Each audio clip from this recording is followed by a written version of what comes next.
아시는 분들 아시죠? 저 같은 경우는 네타냐에서 오잖아요. 가이사라 밑에. 그래서 거기서 샤론 평야에서 출발을 해서 그렇죠? 텔라비브를 지나 다 성경에 나오는 곳들 아닙니까? 거기를 지나서 레셈 상부 지역을 지나서 엠마오를 지나 5개 골짜기, 그렇죠? 아얄론 골짜기, 소렉 골짜기, 엘라 골짜기, 구브린 골짜기, 라키시 골짜기 중 가장 북쪽에 있는 아얄론 골짜기를 따라서 쭉 올라오다 보면 버게가 20년 동안 머물렀다거나 아부고시, 아비나답의 집을 어느 집인지는 모르고요.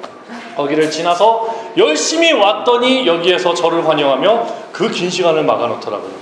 그래서 지금 사실 이 원고가 글씨가 안 보여요. 그래서 성령님의 감동대로 말씀 봉독과 함께 오늘 말씀 은혜 나누고자 합니다. 할렐루야. 네. 자, 우리 다 같이 말씀 누가복음 말씀입니다. 9장 7절에서 9절 말씀.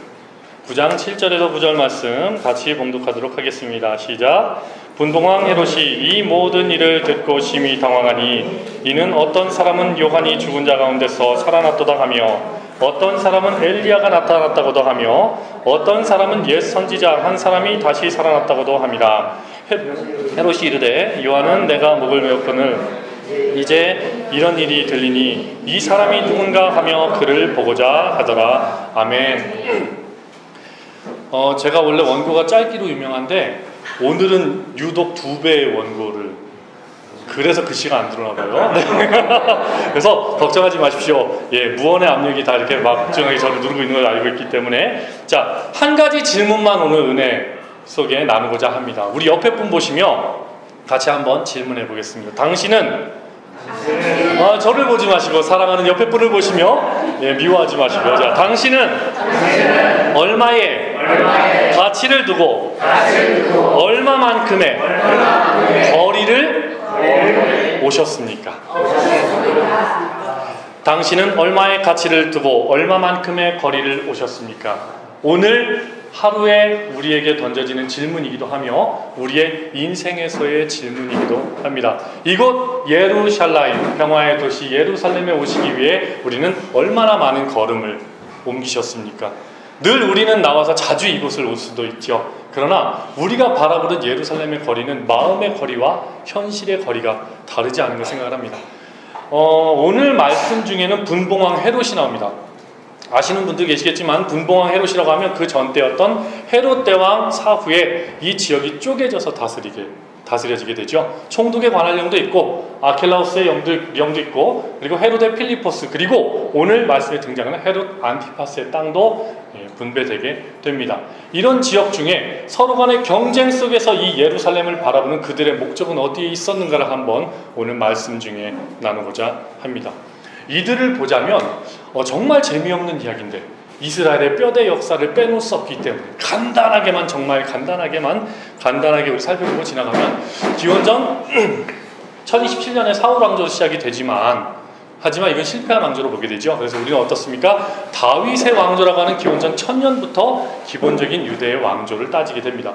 그러나 다윗과 솔로몬이 세상을 떠나고 나서 기원전 927년에 남북 왕조로 북쪽의 여로보암, 남쪽의 르호보암으로 나눠지게 되죠. 나눠졌을 때 이 북쪽은 기원전 722년에 아시리아 제국의 사르곤 2세에 의해서 먼저 물론 그 전에 티글라필레셋에 의해서 서서히 점령이 되다가 북쪽이 먼저 멸망하게 됩니다. 그리고 남쪽은 조금 더 있다가 기원전 586년에 남유다는 나부카드네살 느부갓네살 왕에 의해서 바벨론에게 점령당하게 되며 유대아 나라가 한번 멸망하게 되죠. 그 이후에 이 자리에 비어있는 지중해까지에 연결된 이 무역로가 있었습니다. 암몬, 모압, 에돔 중에 저 아래쪽에 지금의 요르단 땅의 남부에 있던 에돔 지역의 사람들이 자꾸 사우디아라비아에서 북쪽으로 침공해오는 나바티안들의 세력들, 유목민들이 침공해오니까 무역로도 저기 다마스커스로 바뀌고 이 땅 차지해 봐야 우리가 고생만 하겠다 해서 야 어디 좋은 데 없니? 하고 둘러보니 남유다 백성들이 끌려간 거예요. 어디로? 바벨론. 끌려가니 해양 무역로도 있고 저기가 좋은 땅인가 보다 해서 에돔 지역의 사람들이 이쪽으로 대거 이주하기를 시작합니다. 그래서 나중에 이들을 통칭할 때 에돔에서 왔다 하여 에두마이아, 이둠의 지역이라고 우리가 부르게 되었던 것이죠. 그들이 이곳으로 다 모여들어 살고 있다가 나중에 이 바벨론을 기원전 538년에 조그만 도시 국가였던 페르시아가 메디아를 통합하며 메데바사, 그리고 제국을 열었던 황제가 하나 있었죠. 사이러스 2세라고 하는, 바로 우리가 알고 계시는 고레스가 바벨론을 무너뜨리고 점령에 들어갑니다. 들어갔는데 들어가 보니까 아무리 봐도 바벨론 사람은 아닌데 저처럼 똘방똘방한 눈을 가진 사람들, 비웃으시는 거죠? 네. 똘방똘방한 눈을 가진 사람들이 쳐다보고 있는 거예요. 니들은 뭐세요? 아, 우리는 유대아 땅에서 끌려온 사람들입니다. 여기 사람이 아니야? 고레? 그럼 니네 땅 가지. 그래서 고레스죠. 네. 사이러스 2세가 고레스 칙령을 기원전 538년에 발령하며 각자의 땅으로 돌아가는데, 그 칙령의 내용은 아실 겁니다. 두 가지가 내용에 들어가 있어요. 너희들 각자 신에게, 물론 정치적으로는 아나톨리아 지방과 이집트에서 반란이 일어날 것 같으니까 진두지휘할 수 있는 전초 기지가 필요했던 거죠. 각 지역으로 흩어져라. 근데 너희들 신에게 두 가지만 기도해달라. 첫 번째는 제국의 번영, 그리고 두 번째는 나의 만수무강을 위해 좀 기도해 주세요 하고 이제 보내주죠. 돈까지 쥐어주며, 그때 돌아오는 사람들이 다 아시는 느헤미야, 에스라 같은 사람들이 앞장서서 이 땅에 왕국의 회복을 위해서, 그들이 예루살렘에 돌아올 때는 뜨거운 마음으로 왕국의 회복과 약속의 회복을 바라보며 이 땅에 돌아오게 되었습니다. 그런데 이 땅에 돌아와서 스룹바벨 성전도 세우고 왕조 재건도 꿈꿨지만 이게 물거품이 된 거예요. 그때 득세하는 것이, 여러분들, 에스라가 사두개인이죠. 짜독개요. 사두개인이냐 바리새파냐 정치파들이 득세하기 시작하면서 혼란기가 계속되는, 우리가 소위 부르는 암흑기가 되었다가 갑자기 외국에서 와서 딱 깃발을 꽂죠. 안녕하세요. I'm foreigner. My name is Alexandros. 예, 기원전 333년 알렉산더 대제가 이곳을 점령하며 헬라가 되었다가 쭉 동방원정을 갔던 이 사람이 영웅이 오래 못 살고 요절이라 그러죠. 저나 이 목사님이나 최 목사님은 해당이 안 되는 것 같아요. 영웅이 먼저 죽으면, 일찍 죽으면 요절이라 그러는데 우린 영웅은 아닌가 봐요. 그죠? 네. 우리만은 가슴 아파하는 거예요. 어쨌든 이렇게 딱 가고 나서 그곳에서 후사 결정을 못하고 세상을 떠났을 때 대헬라 제국이 네 조각이 나게 됩니다. 그랬다가 나중에 북쪽의 셀류커스, 남쪽의 프톨레미 왕조로 나뉘었을 때 신기하게도요, 기원전 927년에 북이스라엘과 남유다가 나뉘어졌을 때도 메이트호른길, 제가 아침에 열심히 지중해에서 여러분들을 보기 위해 무지막지하게 140km에서 170km로 밟아대면서 열심히 올라왔던, 늦을까봐 그랬는데 여기선 늦게 하더라고요. 네. 제가 그러고 왔어요. 여러분들 뭐가 이뻐서 아주 이쁘죠. 네. 그래서 이 길이 국경이었는데 신기하게도 헬라 제국이 쪼개질 때도 이스라엘이 국경이 된 거예요. 그래서 헬라 통합전쟁 때 셀류커스 왕조와 프톨레미 왕조가 자기들끼리 싸우는데 헬라 전쟁이 자꾸 전쟁터가 어디냐, 여기가 되는 거죠. 그러다 나중에 안티오쿠스 4세가 이집트의 알렉산드리아까지 점령했다가 전쟁에 패하고 올라오는 길에 화가 이만큼 났죠. 야! 우리 신에게 제사를 지내자. 돼지 피를 뿌리며 여기저기 피를 촥촥 뿌리며. 그러나 돼지는 아시다시피 어떻습니까, 여러분들? 부정한 동물이죠. 왜죠? 네발 짐승인데 되새김질하지 않고 굽이 정한 대로 갈라져 있지 않고, 마지막은 좀 신법인데 좀 불쌍해요. 하늘을 우러러 하나님을 우러러보지 않는다. 지가 안 들려고 안 되는 게 아닌데 어쨌든 돼지는 부정한 동물이다. 그래서 지금도 몰래 우리만 열심히 먹는 그 돼지, 그 피를 뿌리며 헬라 제국의 신들에게 제사를 지내니 이 소식을 듣고 가만히 있을 수가 없죠. 그때 등장하는 것이 바로 마카비 혁명, 하시몬 마카비 가문이 마타티아스를 앞세워서 전쟁에, 헬라 제국의 독립전쟁을 하게 됩니다. 지금까지 기원전 164년에 일어난 마카비 혁명까지 일단은 달려왔습니다. 자, 그런데 이렇게 어렵게 나라를 찾으면 좀 잘 다스리면 좋은데 꼭 이복 형제가 문제가 되죠.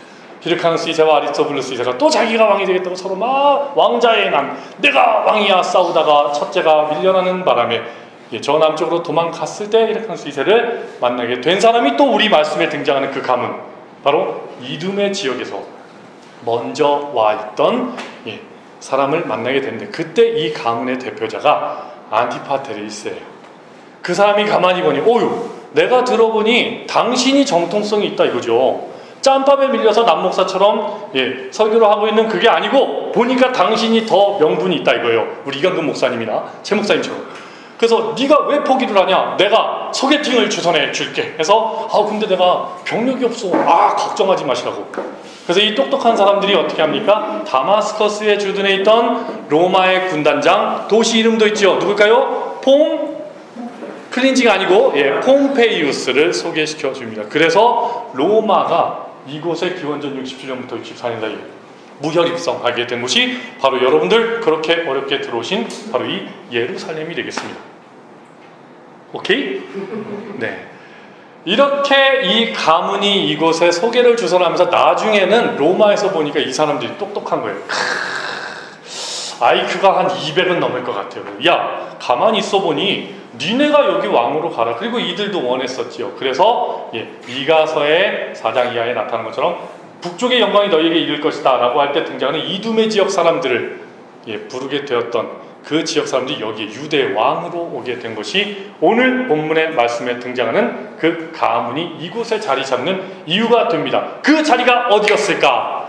그 자리가 어디였을까? 우리 여기 건너편에 바로 옆 건너편에 보시면 이스라엘이 이게 좋아요. 몇 걸음 가면 성경에 나오고 몇 걸음 가면 역사의 장소예요. 같은 장소도 2m 파면 터키고 4m 파면 어디고 8m 파면 로마예요. 그죠? 엎치고 덮치고 그게 텔 아닙니까? 텔미 그거 텔 아니고 텔레폰 텔 아니고 쌓여 올라간 유적 위에 있는 곳 위에 우리가 있잖아요. 역사의 현장이. 할렐루야? 아멘. 이 바로 옆에 있는 미그달 다비드 있죠? 다윗타워. 기원전 2세기 하스모니안 시대부터 층층이 올라온 게 나중에 십자군을 지나 터키까지 사용됐던, 그리고 이 옆에 보시면 경찰서 있죠? 그게 원래는 하나의 궁터였어요. 바로 오늘 말씀에 등장하는 헤롯 궁자리예요. 여러분 알고 계셨나요? 네, 뭐 아셨던 걸로 믿겠습니다. 오케이. 네. 이렇게 해맑은 눈으로 쳐다보신다고 여러분들 다 모르시는 것 같이 한다고 제가 뭐 속지 않아요. 자, 어쨌든 이곳에 헤롯이 그렇게 자리를 잡는 역사, 이렇게 오랜 시간 동안 헤롯 가문이 여기에 어떻게 들어왔는지의 배경을 살짝 설명드렸는데, 그 이후에 이곳에 파견된 27살의 젊은 나이에 세상 부러울 것이 없었죠. 이 사람은 로마의 정치, 경제, 문화, 법, 시문학, 건축하기 이르기까지 또 연금술에도 지식이 있었죠. 이 사람이 바로 누구냐? 헤롯 대왕입니다. 우리 말씀에서 보시면 어떠한 목적으로 살아가느냐가 중요한 것이에요. 헤롯 대왕은 인간들이 볼 때는 상당한 천재예요. 그리고 남 부러울 것이 없는 재력을 갖고 있었습니다. 이 사람은 기록에 보면 도망 다닐 때도 범선을 타고 다녔고요. 2년 동안 거느리는 사람들과 함께 가서 로마까지 갔던 사람이에요. 재력이 있었어요. 왜? 무역로의 중심에 있던 가문이기 때문에. 남 부러울 것 없는 사람, 모든 것을 다 가진 것 같았던 사람이 바로 그 가문의 사람들이 헤롯 가문의 사람들이었다. 정리되시나요? 그런데 이 젊은 사람이 이곳에 왕으로 왔음에도 불구하고 그 옛날 밀려난 아리스토블루스 2세의 유대 반파 세력에 한번 겁이 나서 왕궁을 버려요. 이 자리. 왕궁을 버리고 도망가다가 저 유명한 마사다의 가족을 올려놓고 모아방에 갔다 그것도 결렬돼서 주구장창 사막길을 내려가서 어디로 갑니까? 이집트로 가서 그곳에 여왕님을 만나게 되지요. 그 여왕님은 클레오파트라. 근데 이 클레오파트라는 사람 이름 아닌 거 아시죠? 남자 왕에게 파라오라고 하고, 이때 만난 클레오파트라는 클레오파트라 7세 마지막 클레오파트라 여왕이라는 뜻이죠. 그 여인을 만나서 남자친구에게 병력을 좀 주시는 친필 편지를 하나 써주십시오. 요걸 받아들고 다시 예루살렘을 점령하고 드디어 여기가 내 땅이다라고 어렵사리 선포한 인물이 헤롯 대왕이에요. 역사적으로 보면 이 사람이 성경에는 2세 이하의 어린아기를 핍박하고 죽였던 이 예루살렘에서 또 헤로디온에서 자기의 입지를 견고하게 하고자 그렇게 노력했던 사람으로 아주 악랄하게 아이들 죽인 것만 딱 이제 나오게 되지만, 이 모든 역사적 배경을 보면 정치라는 것 여러분 아시지 않습니까? 자기 가족도 없잖아요. 왕족의 역사를 보면. 근데 이 사람이 그렇게 어렵게 도망까지 갔다가 여인에게 구걸했다가 병사들 얻어서 간신히 여기를 다시 찾고 이제는 여기가 드디어 내 땅이다라고 공식 선포한 게 기원전 37년의 일입니다. 동년의 한반도로 날아가 보면 기원전 37년 졸본을 통합한 주몽이 고구려란 국호를 문서에 똑같이 처음으로 기록한 그 해가 동년입니다. 오케이? 역사가 비교되시죠? 그 빠른 시간에 여기서 헤롯 대왕이 선포를 했는데 시간이 얼마 지나지 않아 또 외국인이 또 오신 거예요. 1, 2, 3 누굽니까? 동방박사? 삼총사께서 오신 거죠. 근데 이 동방박사라고 하니까 우리 닥터 개념으로 이해하시는 그게 아닌 거 다 아시잖아요. 마가라고 하면 현자를 뜻하는, 제국에서 현자들이 이곳에 왔을 때 예언의 왕이 어디에 났느냐. 저는 내심 이 헤롯의 처지가 이해가 갑니다. 자기가 도망까지 갔다. 탄탄대로를 달릴 수 있는 로마의 배경을 놔두고 그 재력의 배경도 놔두고 여기에 와서도 천재였기 때문에 수많은 건축물을 남겼던, 남부러울 것이 없는 사람인데 단 하나 불안한 게 있었죠. 자긴 유대인이 아니기 때문에, 100%가 아니기 때문에 반쪽짜리잖아요. 언제든지 세력이 일어날 수 있다. 도망도 쳤었고 간신히 도망쳤다. 다시 왕정이 선지 얼마 안 됐는데 제국에서 와서 이야기하는 이 동방박사 삼총사께서는 안녕하세요, 외국인입니다. 너 말고 예언의 왕은 어디 있나요? Where? 물어보니까 이 사람이 두려운 거예요. 그리고 전때 헤롯 대왕에서 끝난 것처럼 오늘 말씀에도 등장하는 것처럼 세례 요한을 감히 죽이지는 못했으나 불안한 마음에 또 자기들의 욕심이 있었고 정치적 입지가 있었고 항상 다 가진 듯하지만 가지지 못했던 안티파스나 헤로데 필리포스, 서로 간의 격분 속에서 어떻습니까? 국경을 치고 베세다와 가버나움 사이에 국경을 치고 내 땅에서 내 백성이 형제의 땅으로 가는 게 또 싫어가지고 그렇게 사람이 욕심에 사로잡히는 거예요. 그렇게 자기의 만족과 자기의 불안감에 갇혀있는 겁니다. 이런 사람들, 그래서 거기서 자리 깔고 국경세 받잖아요. 치사하게 같은 나라인데 형제 땅으로 갈 땐 국경세를 그거 받던 사람이 될 마태 아니겠습니까? 그런 사람들을 예수님께서는 불러주세요. 그리고 이런 사람들이 정치적으로 모이기를 소망했던 자리가 바로 이 예루살렘입니다. 안티파테레이스에게는 이것은 자신의 가문의 번영을 위한 목표점이었죠. 헤롯 대왕에게는 자기의 입지를 굳건히 하는, 또 자기의 이름을 남기고자 하는 그런 자리였습니다. 오늘 말씀에 등장하는 헤롯 대왕은 자기의 욕심과 자기의 입지를 굳건히 하기 위해서 사람까지 죽이고, 그리고 그 옛날 죽였던, 그 전에 죽였던 세례 요한이 다시 살아왔다니 어떻게 된 것이냐. 오늘 말씀에도 정확하게 당황했다라고 되어 있습니다. 그 아버지 때도 예언의 왕이 어디에 났느냐라는 소식을 들었잖아요. 모든 것을 가진 듯하지만 가지지 못했던 인물들이 바로 오늘 말씀에 나오는 헤롯 가문입니다. 호르두스라고 하는 헤롯 대왕은 로마사에서는 굉장한 인물로 칭송받는 인물입니다. 그러나 이러한 인물이 또한 이 분봉왕에 해당됐던 이런 사람들, 이러한 인물들, 인간의 역사에서 대단한 인물들, 인간의 역사에서 많이 가진 사람들, 인간의 역사에서 자기 것을 많이 쥐고 있는 사람들이 하나님을 대적하면 대적자가 되는 것입니다. 참 가까운 거리입니다. 여기서 몇 미터 이렇게 살짝 내려가면 예수님께서 잡혀오실 때도 헤롯 궁에서 질문을 오고 받지요. 그리고 나서 나중에는 다시 또 끌려가셨다가 안토니아 요새로 가셨다가 우리가 십자가의 길이라고 걸어오시는 그 처소의 길은 전체 시온산에서부터 예수님께서 이동하신 11분의 1 거리로 추산을 합니다. 그 거리를 올라오셔서 십자가가 세워졌던 골고다 바위라는 곳이 바로 이 안에 있잖아요. 가까운 곳이에요. 이토록 예루살렘은 어느 시대에 어느 목적으로 누가 가느냐에 따라서 그 의미는 바뀌어지는 것입니다. 말씀을 맺도록 하겠습니다. 할렐루야. 많은 중요한 것은 한 가지라고 생각을 합니다. 어디에서 왔는가, 또 여기까지 오는데 어떠한 시간과 어떠한 가치와 어떠한 노력을 하였는가도 중요하겠지만 지금 이 자리에 앉아 계시는 여러분에게 있어서 예루살렘은 얼마나 먼 곳이고 얼마나 가까운 곳입니까? 우리가 맘 잡고 가면 걸어갈 수도 있는 바로 저 감람산에서 예수님 승천하셨던 것 다 기억하시지 않습니까? 그리고 예수님께서 마지막 심판 때에 다시 오실 것을 우리는 기다리고 있는 사람들 아니겠습니까? 예수님께서, 주님께서 물어보실 것입니다. 푸스토, 내가 어디에 있었느냐? 우리와 하나님과의 거리는 어느 정도여야 됩니까? 코람 데오, 제가 하나님 앞에 있었습니다.